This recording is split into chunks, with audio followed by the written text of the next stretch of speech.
লুৎফুজ্জামান বাবর জন্ম 10 অক্টোবর 1958 সালে নেত্রকোনা জেলার মদন পৌরসভার বাড়িবাদেরা গ্রামে জন্মগ্রহণ করেন। তার বর্তমান বয়স 66 বছর।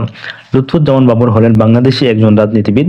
তিনি 2001 সাল থেকে 2006 সাল পর্যন্ত খালেদা জিয়ার মন্ত্রিসভায় নেত্রকোনা 4 আসনের সংসদ সদস্য ও স্বরাষ্ট্র প্রতিমন্ত্রী ছিলেন। লুৎফুজ্জামান বাবরের পিতা সাবেক পুলিশ কর্মকর্তা A.K. লুৎফর রহমান ও মাতা জুবাইদা রহমান। 4 ভাই ও 3 বোনের মধ্যে তিনি হলেন তৃতীয় এবং তার স্ত্রী তাহমিনা জামান শ্রাবণী 2018 সালের একাদশ জাতীয় সংসদ সদস্য নির্বাচনে বাংলাদেশ জাতীয়তাবাদী দলের প্রার্থী ছিলেন। লুৎফুজ্জামান বাবরের এক ছেলে এবং এক মেয়ে রয়েছে। ছেলে লাবিব ইবনে জামান, মেয়ে তাসনিয়া বিনতে জামান।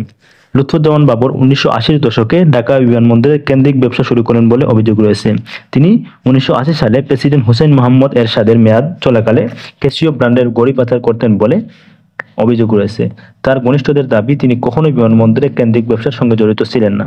2004 সালে ধরা পড়া 10 ট্রাক অস্ত্রের চালান মামলায় 3 অক্টোবর 2010 সালে 10 ট্রাক অস্ত্র মামলা সেন অ্যারেস্ট দেখানো হয় বাবরকে। এই মামলায় ও তাকে মৃত্যুদণ্ড দেওয়া হয়।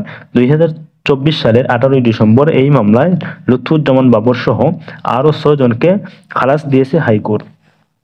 লুৎফুজ্জামান বাবরের বিরুদ্ধে আরও অসংখ্য মামলা রয়েছে। সেই মামলায় তাকে মৃত্যুদণ্ড দেওয়া হয় এবং অবশেষে তাকে হাইকোর্ট খালাস দিয়েছে এবং সকল মামলায় খালাস হয়ে অবশেষে 2025 সালের 16 জানুয়ারি সকল মামলাগুলো থেকে খালাস পেয়ে তিনি কেরানীগঞ্জের কেন্দ্রীয় কারাগার থেকে মুক্তি পান।